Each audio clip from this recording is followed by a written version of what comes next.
Hey travel friends, welcome back to my channel. Or if you're new here, my name is Anna, and today I'm going to be talking about the top 20 frequently asked questions that I get about Mount Kilimanjaro that people have either messaged me or commented. Because there's so many questions, I will just be giving a brief answer. If you want me to go more in depth or you want more information, definitely don't hesitate to reach out. You can either comment or message me on my Instagram at Anna Richter, and I would be happy to answer any other questions that you have. But for today, we're just going to be starting with the top 20. But before you go anywhere, I just wanted to remind you that I am a travel advisor, and what this means for you is that I can help you plan your Mount Kilimanjaro hike at no additional cost. So my expert knowledge is coming completely free to you. After hiking it myself, I know the ins and outs of everything you need to have a successful summit. And after successfully summiting myself and doing all the research and prep that it took to get there, I can confidently say that I can help you be as prepared as possible for your climb. And if you're ready to take the first step in planning your Mount Kilimanjaro hike, definitely fill out the Kilimanjaro planning form that I have in the description. It just has a few quick questions about your preferences that will help me figure out which company and route is best for you. My services are completely free to you, and you can save yourself hours of research and stress preparing for this trip like I spent, and I'd be more than happy to answer any and all of your questions and get you fully prepared to take on this hike. So email me today, annarichter@fora.travel, and I would be so excited to help you plan this journey. But now back to the video, let's get into it, starting with question 1. What is the best time of year to hike Mount Kilimanjaro? So the best times of year are definitely going to be the dry seasons. You do not want to be doing this hike while it's raining, and do everything in your power to avoid rainy season. So the two dry seasons in Tanzania are January to March and June to October. I personally went in August, so smack dab in the middle of that second dry season, and we only had one day of rain. Luckily, our descent day, so while it was muddy while we were descending, I would have taken a rainy descent over a rainy ascent any day. So we just got lucky with that, but that's kind of the weather you're going to be dealing with during dry season, maybe a day or two of rain. Well, if you go on the shoulder season, between or during rainy season, your entire hike could be full of wet weather, which would just be absolutely miserable. 0 out of 10 recommend. Definitely try to go in one of those dry seasons. And more in the middle of the dry season, the better, because the shoulder months can definitely see more rain than the middle of the dry season. Moving on to question number 2, how much does it cost to climb Mount Kilimanjaro? So for this question, it's definitely tougher to answer, but the range starts at $2,000 and pretty much caps at $10,000. Obviously, so many factors go into the price. The company, whether it's a private or group trip, which route you're doing, what the company includes. That's why this range is so large. I personally paid about $3,500 and I went with G Adventures. I did an entire review of everything my company included and what went into that price. So you can watch that if you're interested. But bottom line, it comes down to comfort. So if you're willing to sacrifice your comfort a little bit more, it's definitely going to be less, while luxury experiences are going to be on the higher end of that price range. Question number 3 is, how long does it take to hike Mount Kilimanjaro? This also greatly depends on which route you take. I did a whole video on the routes on Kilimanjaro and all of the differences and which route could be best for you. So head there if you're interested. It's in the description. But in general, the shortest time on mountain is 5 days, with the longest being 9 days. Anywhere in that range, depending on which route you're taking. I personally spent 6 days on mountain doing the machame route. It was definitely on the shorter side. I think the sweet spot in that range is 7 to 8 days, but it definitely depends on what you're looking to get out of your climb. But spending more or less time on the mountain definitely has its pros and cons. And that brings me to number 4. How long are you actually hiking per day? I don't want to sound like a broken record, but this definitely also depends on which route you're taking. If you are doing a longer route, you could have shorter hiking days, while the shorter routes definitely have full day hikes. So me personally, we were spending about 6 to 10 hours hiking every single day. The second day was definitely the shortest, coming in at around 5 to 6 hours. But summit day, we hiked for 8 hours straight, plus another 2-hour hike that same day after coming down and taking a nap. And that was very difficult. But I will say every day looks different. No matter which route you take, there's not going to be one specific amount of hours that you're going to be hiking every single day. So be ready for change. Some days are definitely easier than others. It all depends on your route and your schedule, but definitely expect an average of like 8 hours a day. Question number 5, how cold does it actually get on the mountain? So the mountain actually has a huge range of temperatures as expected, right? So you will be starting in about 70 to 80 degrees Fahrenheit, and then at the summit, it's 20 to negative 20 degrees, depending on conditions. So obviously wind is a huge factor when it comes to temperature. You have no idea when it's going to be windy and when it's not. There's no wind season, but it can reach negative 20 degrees up there, which is crazy. 20. When I went up there, it didn't feel like negative 20. There was not much wind at all at the summit, to be honest, when I was there. And luckily the sun had come out and it wasn't cloudy. We didn't have any rain. So I was probably up there when it was 20 degrees instead of negative. But when we were hiking up to Stella Point at the beginning, there was no sun. It was very, very, very cold, probably closer to 0 Fahrenheit. I had all the layers I could possibly have on, so my body was warm enough, but my toes were definitely a problem. I personally have cold feet all the time, even if it's summer, so that was my biggest concern, and I couldn't feel them at all at one point. So it's definitely cold up there. Do not underestimate the temperature. Pack more layers than you think you'll need. You can always take things off. But to answer your question, it is below freezing. Moving on to question number 6. Do I need travel insurance for Mount Kilimanjaro? And the short answer is yes, you definitely need it. Also, companies require it, so you absolutely need to have travel insurance for this hike. Obviously, because there are possible injuries that could happen, there's possible sickness that could happen. People have needed to get medevaced off the mountain by helicopter. You don't want to be paying for that out of your own pocket. Do not skimp on the travel insurance. But I know for Kilimanjaro, you had to have insurance that covers you up to the top of the summit. So you need to have insurance that covers you at 19,300 feet. Not all insurances cover that, so picking the right plan is key there. And as a travel advisor, I can absolutely help you do this, finding policies that cover you at this altitude and which one is best for your needs. Question number 7. What do you eat on the mountain, and is the food actually good? This is a major concern for people I know that are thinking about doing this hike, and I'm here to put your mind at ease. I am someone who's definitely on the pickier side when it comes to food, and honestly guys, it was not that bad. There was maybe one day that I asked for a substitute just because it was like this banana stew thing, and I strongly dislike bananas. They were more than happy to make me a substitute. In my blog, I have footage of all of the meals. They didn't make anything strange. They didn't make anything that was super gross. Like, they do all they can to make good hot food on the mountain. I was amazed with everything they made. We did have one repeat offender, which were these canned like green beans and carrots, and those were pretty much there every single day, and everyone got very tired of it. But that was pretty much the only vegetable they served besides an occasional salad. But honestly guys, the food was not bad. The cooks did the damn thing when it came to the meals, and all they're worried about is you having enough food to fuel your body and get through this hike. They're pushing seconds, thirds. They want you to eat, so they're doing their best to make the food as appetizing as possible, especially when altitude can negatively affect your appetite. They want to make things as tasty as possible. That being said, they are cooking on a mountain, so there are very, very large restraints when it comes to what they can make, but it was much better than I was expecting. So to answer your question, yes, we got soups every night with our meal, and we had an appetizer and entree for all meals, and sometimes we'd get like a little fruit dessert, but every single soup they served us was really, really good and definitely helps with warmth and hydration. But the bottom line is, if you want pasta every single day, like, tell your group leader at the very beginning, and I'm sure they will accommodate you. Like, they will do whatever they can to make sure that the food is something you're going to want to eat. Question number 8. This is a big one. What is the bathroom situation on the mountain? So this is only route based if you are doing the Morongu hike. I think that's the only one that has some long drop toilets.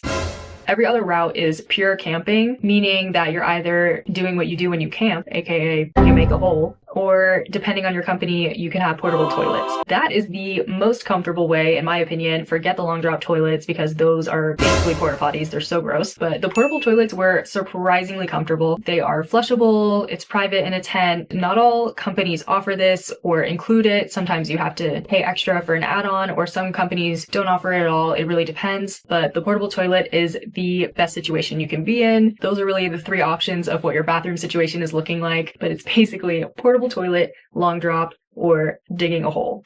Number 9, is summit night really as brutal as everyone says? To keep it short, yes. All those videos of people crying and stuff, like, I get it. I didn't cry, but I was crying inside. Like, it was absolutely brutal, 100%. You think that you're completely prepared until you start going up that summit and it's hour 3 of 8 and you're freezing and there's nothing to look at and it's pitch black and you are so bored because everyone's going up this one tiny path. Yeah, summit night is just not fun. I'm not gonna lie to you guys. The only fun part of summit night is when you actually get there. The majority of the time spent going up and down are just pure torture, because going up you're freezing and you're tired and you're hungry and you don't want to do this anymore, but you have to make it to the summit because you spent all this money to be there. And then you finally make it to the summit and you're so tired, just want to sit down, but then you have to take all of your pictures at the summit and pretend that you're happy and thriving, and you get 20 minutes to do so, and then surprise, you have to go back down. So it's 4 hours over here, descent with your legs on fire, and you're seeing people falling around you and getting run down the mountain unconscious, and you have to block it all out because you need to keep going, and you just want to be in your tent in your sleeping bag, curled up and all warm. So if that doesn't tell you what summer night is like, you can watch my vlog. Even though I didn't have much footage, I'm not gonna lie, because it was so horrible. Number 10, which company did you hike through and what gear did you bring? So I went with G Adventures. I did an entire review of my experience with them if you're interested. All of my videos are linked in the description. But for gear, I brought nothing. I brought only the things that were absolutely essential. So a water bladder, things like that. But any actual hiking gear, I didn't bring. I had my day pack and all of my essentials in there. And then I rented hiking poles, which I honestly never whipped out. So that was unnecessary for me. But I rented a sleeping bag because obviously we need one of those. And I did not want to make the space in my bag to fly a sleeping bag all the way to Africa. This hike is not a technical climb. And I think that it's a big misconception because it's not technical. People think it's easy. That's not the case. But you do not need to bring any real hiking gear unless you have specific hiking poles that you enjoy. But that's pretty much the only thing you can use gear-wise. But they are not required at all. If you are interested in knowing all of the essentials that you need for this trip, hacking-wise, I have everything in my Amazon list and it's linked in the description. I also have an entire packing video that goes into depth about every single item that you absolutely need and all the things that I thought were very nice to have on the mountain. So if you're interested, head there. Moving on to number 11, how athletic do you have to be to complete this climb? So I've said it before and I'll say it again. I don't think being able to complete this climb is about athleticism at all. Sure, a lot of it is being able to physically complete these hikes. Majority of it is how your body reacts to the altitude and your grit. So if your mental is not there, then your physical isn't going to bring you up the mountain. Like, that's just a fact. But if you want something bad enough, your body will do it. Definitely put the time in to train, but to be able to complete this hike, you have to want to do it. No one's going to make it up this mountain if it's not a big goal in their mind. But as far as training wise, I talked about this in my review video, but definitely put in the time for training, at least 3 months. Don't underestimate the prep that you need to do for this climb. If you specialize your workouts for this hike, you shouldn't have any problems. Obviously, not everyone can do practice hikes at elevation, but if you're doing practice hikes in your area, trying to do trails, especially with elevation gain, or just taking mile walks around your neighborhood, as long as you can physically walk hours on end in a day, you'll be able to do this if you want it badly enough. But the biggest factor is the altitude. If you know that your body reacts negatively to altitude, this will be tough for you, whether you're a physical beast or not. Number 12, is there any service during this hike or are you fully off the grid? So this actually surprised me when I was doing the hike. Everyone in my group was European, so they have different providers than I did, but they were able to get WhatsApp messages and sometimes even be able to go on social media at certain camps if they turn their data on. I honestly didn't want to waste my battery on that and was okay being off the grid, so I never really turned my cellular on. But at certain camps, there definitely was data and you were able to like receive messages and maybe send a few out. Gonna be limited. You aren't gonna get a ton of coverage, but people were able to keep their Duolingo streaks while on the hike. Number 13, how prepared did you feel going into this and how did you train? To be fully honest, I did not feel prepared physically at all. I last minute, 3 weeks before my hike, watched a bunch of YouTube vlogs of people crying during summit night and a bunch of people who failed and basically horror stories of people having terrible times on Kilimanjaro, and it freaked me out. Before that, I had not trained at all. And that was definitely a big mistake on my part. I should have been training. I should have made it a priority and I hadn't been. But those videos had scared me so much 3 weeks before my trip that I whipped myself into shape and started training ASAP. I was working out on the regular before, but I wasn't specializing my workouts in any way, shape, or form. So I was basically doing my regular when I should have been doing cardio. But if I could do it over again, I would specialize my training 3 months in advance instead of 3 weeks minimum. And if you aren't working out on a regular schedule, then I would start training 6 months prior. Number 14, did the altitude affect your experience and what did the air feel like at the summit? So everyone kept saying that the air is so thin at the summit, so thin. So you expect for the feeling to be that you can't breathe, almost like you're being suffocated, but that's not how it felt. Basically, the air feels the exact same. Your heart is just racing like no other. I didn't feel like I was not getting as much oxygen necessarily, but my heart definitely was pounding much, much more even when I was just sitting. So your heart rate gets elevated as you are elevated, and that's completely normal. And they check for that in your daily health checks to make sure that your heart rate doesn't get too high. But yeah, the air doesn't feel thin. Your heart is just beating so much more. Little things are definitely much more tiring than they are at sea level. The altitude though did not necessarily affect my experience. Luckily, I watched enough videos to know that I needed to take Diamox,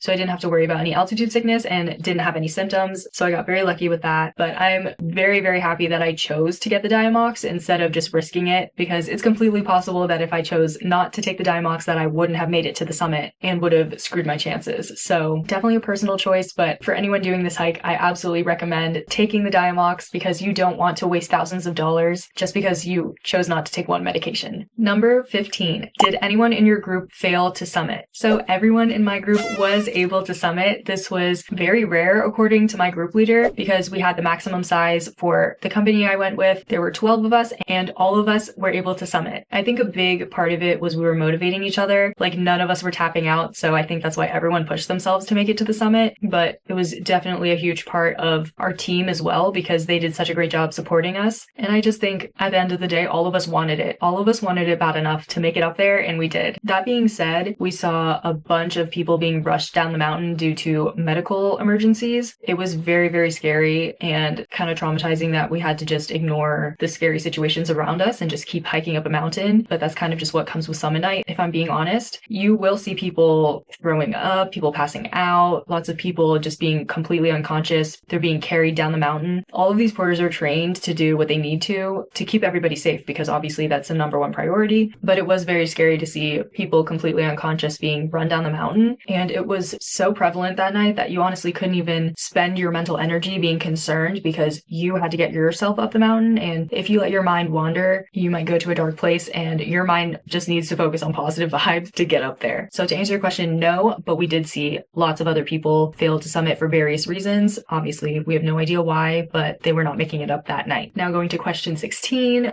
what did you pack that you are so glad that you brought? My number one clutch item was my hot water bottle, also the Diamox, but I think that's separate because it's a medication. The hot water bottle honestly saved my life on this mountain. I know that I would have not slept for at least 2 or 3 nights if I didn't have my hot water bottle. I slept with it like a baby every single night. I think it just comes down to knowing yourself. For me, I know if I'm cold, I will not sleep. And if I don't sleep, I'm not making it up the mountain. So that was an item I knew I had to prioritize. But as I said before, I have all of my essentials in my Amazon packing list, but just really think about what you need to prioritize to give yourself the best shot at making it up the mountain. Bringing us to question 17, are there any medications or vaccinations that I need to take care of before going to Mount Kilimanjaro? The answer is yes. I'm a US citizen, so I know that for me, it was required to get the yellow fever vaccination. Not sure about other countries, but I'm pretty sure to enter Tanzania in general, you need to have the yellow fever vaccination. So I did get that beforehand. Medication-wise, I've talked about Diamox enough, but I am going to mention it again because I think anyone who is hiking Mount Kilimanjaro should be giving themselves the best chance unless you have tons of experience at high altitudes. Bring this just in case because you do not want to be dealing with the effects of altitude sickness, let me tell you. I have watched too many nightmare videos about it and